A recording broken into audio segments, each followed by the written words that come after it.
أعوذ بالله من الشيطان الرجيم. بسم الله الرحمن الرحيم. ألف لام ميم. تلك آيات الكتاب الحكيم. هدى ورحمة للمحسنين الذين يقيمون الصلاة ويؤتون الزكاة وهم بالآخرة هم يوقنون. أولئك على هدى من ربهم وأولئك هم المفلحون.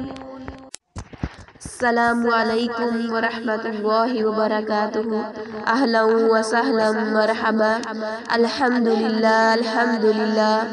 اللہ تعالیٰ نے ایک دفعہ پھر موقع دیا کہ ہم سورہ لقمان کا ترجمہ اور تفسیر کے ساتھ کورس سٹارٹ کرنے جا رہے ہیں. اس میں انشاءاللہ ہمیں بہت کچھ سیکھنے کو ملے گا، ایز اے مدر بھی، ایز اے ٹیچر بھی انشاءاللہ. سورہ لقمان مکی صورت ہے. سورہ لقمان مکی دور کے وسط یعنی درمیانے دور میں نازل ہوئی. سورہ لقمان کے 4 رکوع، 34 آیات، 548 کلمات، 2110 حروف ہیں. چلیں پہلے اس کا ترجمہ دیکھ لیتے ہیں. الف لام میم یہ حروف مقطعات ہیں. تلک آیات الکتاب الحکیم یہ آیات ہیں ایک پرحکمت کتاب کی. تلکا یہ آیات الکتابی کتاب اس سورت کو بھی کہا گیا ہے اور قرآن مجید کو بھی. ہدی ورحمۃ للمحسنین ہدایت اور رحمت ہے محسنین کے لیے. محسنین یعنی احسان کرنے والے. اور یہاں جو حکمت اور حکیم کا ذکر آیا ہے، اس کتاب میں حکیم کا ذکر ہے، اس لیے الکتاب الحکیم بھی کہا گیا ہے، یعنی یہ کتاب فیصلہ کن کتاب ہے. الذین یقیمون الصلاة ویؤتون الزکاة وهم بالآخرة هم یوقنون جو نماز قائم کرتے ہیں، زکوٰۃ ادا کرتے ہیں اور آخرت پر یقین رکھتے ہیں. اس آیت میں ہمیں 3 پوائنٹس ملیں گے. پہلا حقوق اللہ یعنی نماز قائم کرتے ہیں. حقوق العباد زکوٰۃ دیتے ہیں. تھرڈ آخرت پر یقین. اور یہ ذہن میں رکھیں جب تک ہمارا آخرت پر یقین نہیں ہوگا ہم نماز یعنی حقوق اللہ اور حقوق العباد نہیں کر سکتے. کیونکہ انسان کی فطرت رہی ہے کہ وہ جو بھی کرتا ہے فوراً اس کا ریوارڈ اور اجر مانگتا ہے.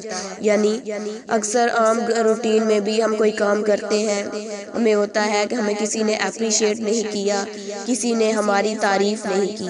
لیکن اگر ہمارا آخرت پر یقین ہوگا، ہمیں معلوم ہوگا کہ ایسا دن آنے والا ہے جس دن ہمیں ریوارڈ یعنی ہمارے اچھے کاموں کا بدلہ ملے گا، تو ہم سوچے سمجھے بغیر کرتے چلے جائیں گے.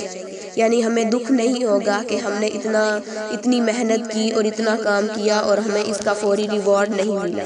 احسان کیا چیز ہے؟ احسان کسی کام کو اچھے طریقے سے کرنا، اور اللہ تعالیٰ کو احسان یعنی ایسے کام جیسے ہمیں اللہ تعالیٰ نے حکم دیا، جن کاموں سے منع کیا ان سے ہم رک جائیں اور جن کا حکم دیا اس کے مطابق کریں تو وہ احسان میں آئے گا اور جس سے اللہ تعالیٰ ہم سے خوش ہوں گے. اور احسان اس کام کو کرنا جو ہم پہ فرض تو نہیں لیکن کرنے سے اجر لازمی ملے گا انشاءاللہ. یعنی نہ کرنے سے گناہ نہیں ہوگا۔ لیکن ہم ایسے پوائنٹس لیتے ہیں جو ہم روٹین میں ہماری زندگی میں شامل ہے تاکہ ہم دیکھ سکیں کہ یہ ہماری عام لائف میں یہ روٹین میں شامل ہے یا نہیں۔ مثلاً کسی کو پانی پلانا، ہمارے مائنڈ میں یہ ہے کسی ضرورت مند کی مدد کرنا صرف یہی احسان ہے، بلکہ نہیں، کسی کو پانی پلانا یعنی کوئی پیاسا ہے تو یہ بھی احسان میں آئے گا۔ دوسرا، ہمارے نیبر میں کوئی ایسے لوگ ہیں جن کے پاس وسائل نہیں، ہم جا رہے ہیں اپنی گروسری کرنے، ہم ان سے بھی پوچھ لیں کہ آپ کو کچھ چاہیے، ان کی ضرورت پوری کر دیں تو یہ بھی احسان میں آئے گا۔ اور اکثر دیکھا گیا ہے کہ گھر کے کاموں کے ذمہ دار عورتوں کو سمجھا جاتا ہے، مرد کوئی اگر کر بھی دے تو اس کو طنز اور مذاق کا نشانہ بنایا جاتا ہے، حالانکہ یہ غلط رویہ ہے۔ حضور پاک صلی اللہ علیہ وسلم جیسی شخصیت بھی گھر کے کاموں میں ہاتھ بٹایا کرتے تھے، تو ہم کیا چیز ہیں؟ دوسرا، اگر ہم کوئی نئی نویلی دلہن، بہو یا بھابی گھر میں لے آئیں تو ہمارے ذہن میں یہی ہوتا ہے کہ اب گھر کے کاموں کی ذمہ دار یہ ہے، بیٹی کا کوئی حق نہیں۔ یہ بھی غلط رویہ ہے۔ اگر ہم ان کے ساتھ ہاتھ بٹائیں گے، ان کے لیے آسانی پیدا کریں گے تو یہ بھی احسان میں آئے گا۔ دوسرا، اگر ماں کام کر رہی ہے اور بیٹیاں کتابیں اٹھا کر بیٹھی ہیں، ماں بے شک نہیں کہتی، لیکن بیٹیاں ماں کے ساتھ ہاتھ بٹا دیں تو یہ بھی احسان میں آئے گا۔ دوسری بات ذہن نشین کرواتی چلوں کہ اکثر ہوتا ہے کہ ہم کام کر بھی دیتے ہیں لیکن برتن پٹک کے یا چیزوں کو پٹک کے یعنی غصہ کے ساتھ۔ اس کے بارے میں کیا کہا گیا ہے؟ اپنے صدقات ضائع مت کرو، احسان جتلا کر یا اذیت دے کر۔ اذیت یعنی منہ بسور کے اور بے دلی سے کام کرنا، یہ اذیت میں آتا ہے۔ حضرت ابوبکر صدیق رضی اللہ عنہ خلیفہ بننے سے پہلے یتیم بچیوں کی بکریاں تھیں، ان کا دودھ دوہا کرتے تھے۔ اسی طرح ایک بوڑھی عورت جو اندھی تھی، اس کا کوئی وارث نہیں تھا، آپ جا کے اس کا پانی بھر کے آیا کرتے تھے۔ جب آپ خلیفہ بنے تو ان بچیوں کو فکر ہوئی کہ اب آپ خلیفہ بن گئے ہیں، اب ہماری بکریاں کون دوہے گا؟ کیا اب خلیفہ بن کے بھی آپ ہمارا کام کریں گے؟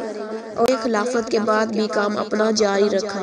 اسی طرح حضرت عمر رضی اللہ عنہ ایک کے راستے میں کہیں جا رہے تھے کہ اس عورت کے پاس سے گزر ہوا، اس سے پوچھا کہ آپ تو معذور ہیں لیکن آپ کے پاس یہ پانی، یہ ساری چیزیں کون رکھ کے جاتا ہے؟ تو وہ کہنے لگی، روزانہ کوئی شخص آتا ہے، یہ سارے میرے کام کر جاتا ہے لیکن مجھے معلوم نہیں کون ہے۔